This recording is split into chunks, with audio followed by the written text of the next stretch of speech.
Hello students, in the previous chapter we have studied about the trigonometric ratios. In this chapter we will start the sum application based on trigonometry. Okay, the basic application of trigonometry is to use to measure the distances and heights of a buildings or height of an object from the earth surface. Okay, in the previous era there was a device, theodolite. Theodolite is basically used to measure the distances of the object from one place to another place. Okay, this is the figure of theodolite. Just watch it. In the previous time we have used this type of instrument. This is a surveying instrument which is based on the principle of trigonometry, is used to measure the angle with a rotating telescope. Okay, in this instrument we use a telescope and to watch the distance object. Okay, next thing,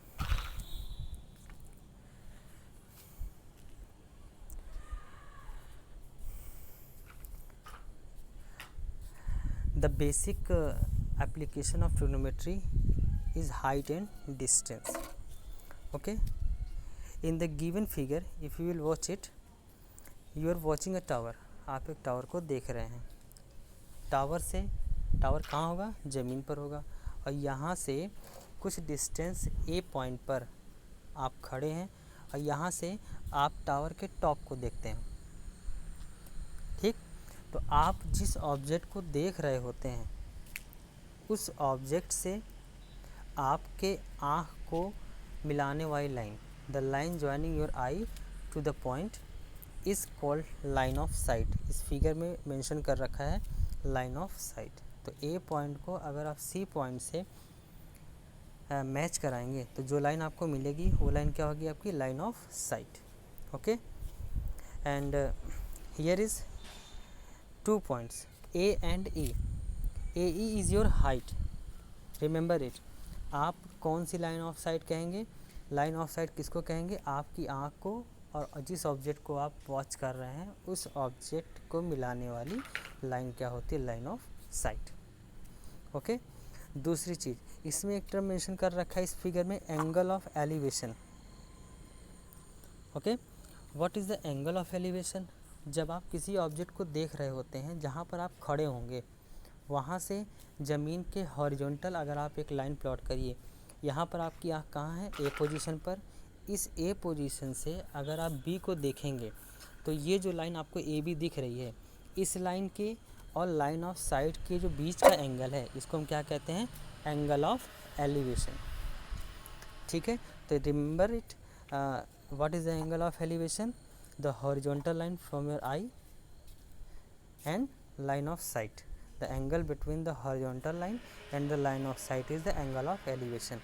जहाँ पर आप खड़े एकदम सीधा ज़मीन के parallel आप एक लाइन प्लॉट करिए, वो लाइन और आपके लाइन ऑफ साइट के बीच का एंगल होता है. ठीक, इसे कहते हैं एंगल ऑफ एलिवेशन. तो यहाँ से चीज़ें कुछ याद रखने की चीज़ें हैं, जैसे what is the angle of elevation. कब आपका एंगल ऑफ एलिवेशन बनेगा? When you will form the angle of elevation. Angle of elevation तब बनेगा जब आप ज़मीन से किसी ऊपर की चीज़ को देख रहे होंगे. जब आप अपने से ऊपर की चीज़ को देखेंगे तो वहाँ पर कौन सा एंगल बनता है? Angle of elevation. फिगर में मैंने मेंशन कर रखा है सी पॉइंट आपकी आँख से ऊपर है, तो ये क्या है? Angle of elevation. ठीक है, नेक्स्ट थिंग, जैसे ही यहाँ पे फिगर में मेंशन कर रखा है एक लड़की है और काइट को देख रही है. ठीक, तो यहाँ जब आप काइट को देखेंगे तो काइट हमेशा ऊपर होगा आपसे. ठीक है, तो काइट को जब आप देखेंगे तो काइट को और आपकी आँख को मिलाने वाली लाइन क्या होगी? Angle of elevation. और आपकी आँख से जो लाइन मैंने हॉरिजॉन्टल लेवल दिखा रखा है, ये लाइन ज़मीन के क्या है? पैरेलल है. तो ध्यान रखिएगा, एंगल ऑफ एलिवेशन हमेशा आपकी आँख से निकलने वाली लाइन, आपकी आँख से पास होने वाली हॉरिजॉन्टल लाइन और लाइन ऑफ साइट के बीच का एंगल होता है। ठीक है, तो चीज़ें आप ध्यान रखेंगे।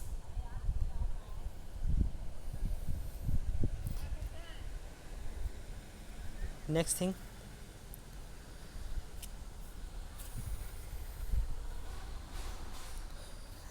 What is angle of depression.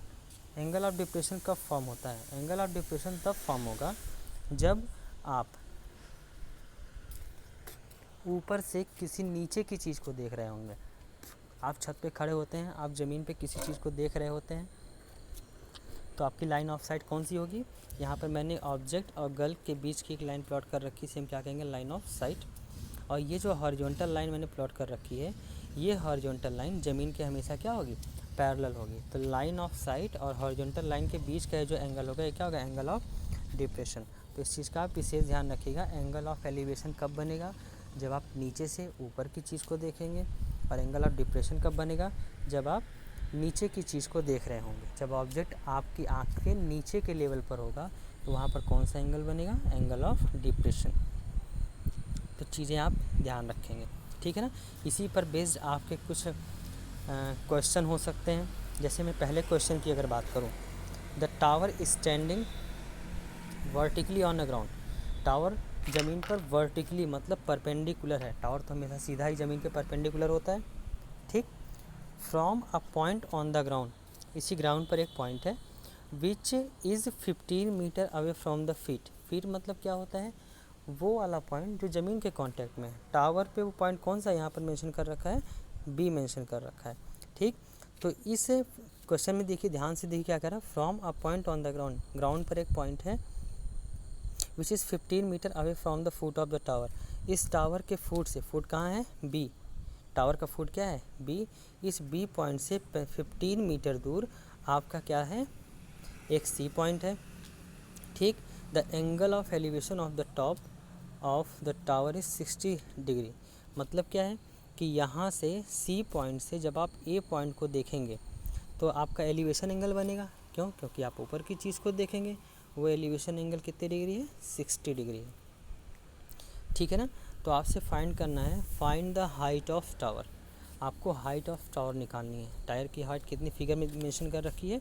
A be mention कर रखी है। तो आपको टावर की हाइट निकालनी है, ठीक।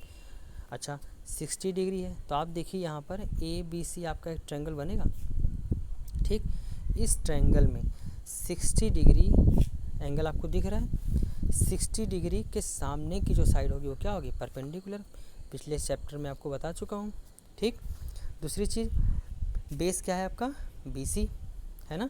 तो आपको परपेंडिकुलर निकालना है। बेस पता है और एंगल पता है। तो यहाँ पर परपेंडिकुलर और बेस के बीच में जो रिलेशन होता है वो tan का होता है या फिर cot का होता है। तो आप tan cot में से कोई भी टी रेशियो का इस्तेमाल कर सकते हैं, ठीक। अगर मैं tan 60 का इस्तेमाल करूँ, एंगल थीटा की जगह यहाँ क्या है? 60 डिग्री। पहले हम थीटा किया करते थे, आज थीटा नहीं है, अब क्या है? 60 डिग्री है। तो tan 60 इज इक्वल टू कितना होगा? tan किसका किसका रेशियो होता है? परपेंडिकुलर और बेस का रेशियो होता है। तो परपेंडिकुलर यहाँ क्या है? AB और बेस क्या है आपका? BC। तो tan 60 is equal to perpendicular AB upon what? BC, ठीक। ट्रिग्नोमेट्रिक टेबल मैंने आपको बता रखा था। tan 60 की वैल्यू कितनी होती है? tan 60 की वैल्यू होती है √3। तो √3 इज इक्वल टू AB निकालना आपको, BC आपको पता है, ठीक। BC की वैल्यू कितनी है? 15। आप क्रॉस मल्टीप्लाई करेंगे तो यहाँ से आप निकाल सकते हैं टावर की हाइट कितनी है? 15 √3 है, ठीक है ना। आप √3 की वैल्यू भी यहाँ रिप्लेस कर सकते थे। √3 की वैल्यू कितनी होती है? 1.732। आप इसको √3 को रिप्लेस कर सकते थे 1.732 से भी रिप्लेस कर सकते थे, ठीक है। तो कर लेंगे। Next thing, next example, an electrician has to repair an electric fault on the pole of height 5 metre. अच्छा, क्वेश्चन में क्या है? एक इलेक्ट्रीशियन है, इलेक्ट्रीशियन पोल पर कुछ चीज़ें सही करना चाह रहा है, ठीक। अच्छा, अगर कुछ चीज़ें सही करना चाह रहा है तो होगा क्या? तो होगा क्या? अच्छा, पोल की हाइट कितनी है? 5 मीटर है, ठीक है ना। She needs to reach a point 1.3 metre below the top of the pole. अच्छा, खंबे पे जब भी आप सीढ़ी लगाते हैं तो हो क्या रहा है, जो सीढ़ी का आपका टॉप है वो पोल के टॉप से पूरा पोल तक ऊपर तक नहीं जा रहा, पोल के टॉप से 1.3 मीटर नीचे ही रह जाता है। ठीक, यहाँ पर बी पॉइंट पे खड़े होकर रिपेयर कर सकता है। ठीक, what should be the length of the ladder that we should use which when inclined at the 60 degree. आपसे कहा जा रहा है कि जो सीढ़ी आपने लगाई वो 60 डिग्री पर है। ठीक, सीढ़ी का जो टॉप बी पॉइंट है वो खंबे के टॉप से 1.3 मीटर नीचे है और खंबे की टोटल हाइट कितनी है, 5 मीटर है। ठीक, तो आपको क्या निकालना है, would enable her to reach the repair position, क्या वो रिपेयर पोजीशन तक पहुंच सकता है। Also how far from the foot of the pole should he place the foot of the ladder. अब आपको बताना क्या है, दो चीज़ें इसमें बतानी है। पहला, वो रिपेयर कर सकता है कि नहीं कर सकता। दूसरी चीज़ आपको बतानी है कि ये जो लेडर का फुट है वो फुट टावर के फुट से कितनी डिस्टेंस पर है। तो चलिए निकालते हैं। यहाँ फिगर में ज़रा ध्यान दीजिएगा, आपको एक ट्रायंगल दिख रहा होगा BDC, दिख रहा है, ठीक है ना। अच्छा, BDC दिख रहा है आपको। अच्छा, इस BDC में आपका ये एंगल कितने डिग्री का है, 60 डिग्री का है। अच्छा, BD की हाइट आप निकाल सकते हैं। कैसे निकाल सकते हैं, अगर मैं AD में से AB माइनस कर दूं, क्योंकि AD आपको पता है 5 मीटर है और AB कितना है आपका 1.3 मीटर, तो 5 माइनस 1.3 अगर मैं कर दूं तो कितना हो जाएगा 3.7 मीटर। BD की लेंथ आपको मिल जाएगी। ठीक, आपको निकालना क्या है, अब देखिए क्या कह रहा है, here the BC represent, what is the BC, BC is the length of ladder. ठीक, अच्छा, यहाँ से फिगर में अगर आपको पता क्या क्या है, आपको BD पता है, आपको लेडर की लेंथ निकालनी है, 60 डिग्री पता है, तो 60 डिग्री के सामने की साइड क्या हो जाएगी आपकी परपेंडिकुलर। मतलब इस ट्रायंगल में BD क्या हो जाएगा परपेंडिकुलर, CD क्या हो जाएगा बेस, और ये जो लेडर है लेडर की लेंथ क्या हो जाएगी BC। तो आपको लेडर की लेंथ BC निकालनी है, BD पता है, परपेंडिकुलर पता है, हाइपोटेनस निकालना है। तो परपेंडिकुलर और हाइपोटेनस में किसका रेशियो होता है, साइन का रेशियो होता है। तो आप sine 60 is equal to BD upon BC लिख सकते हैं। ठीक, BD की वैल्यू कितनी है 3.7। ठीक, और साइन 60 की वैल्यू आपको पता होती है √3/2, क्रॉस मल्टीप्लाई करके आप BC की वैल्यू कैलकुलेट कर सकते हैं, 4.28 मीटर अप्रॉक्सीमेट वैल्यू आएगी। ठीक, अच्छा, दूसरी चीज़ अब बात करते हैं CD की। आपको बेस से लेंथ भी निकालनी थी, CD भी निकालनी थी। आपको बताना था ना कि इसका फुट पोल से कितनी डिस्टेंस पर होगा, तो आपको परपेंडिकुलर पता है। अब बेस चाहिए तो आप क्या लगा सकते हैं, tan लगा सकते हैं, फिर cot लगा सकते हैं। क्वेश्चन में आंसर में इसने cot लगा रखा है तो cot लगा सकते हैं। cot 60 is equal to base upon perpendicular. What is your base CD, what is your perpendicular BD। तो आप यहाँ से cot 60 की वैल्यू निकाल सकते हैं। cot 60 is equal to CD upon BD कर सकते हैं। cot 60 की वैल्यू आपको टेबल लर्न होनी चाहिए, 1/√3। और यहाँ से CD की वैल्यू आपको निकालनी है, BD आप निकाल चुके हैं। BD की वैल्यू कितनी थी 3.7। ठीक है, 3.7 क्रॉस मल्टीप्लाई करिए अपॉन √3 आएगा, तो होगा क्या 2.14 मीटर। मतलब क्या है, लेडर पोल से कितनी डिस्टेंस पर होना चाहिए, 2.14 मीटर की डिस्टेंस पर होना चाहिए। ठीक है, आज के लिए इतना ही, और होमवर्क में आपको अपडेट कर दूँगा।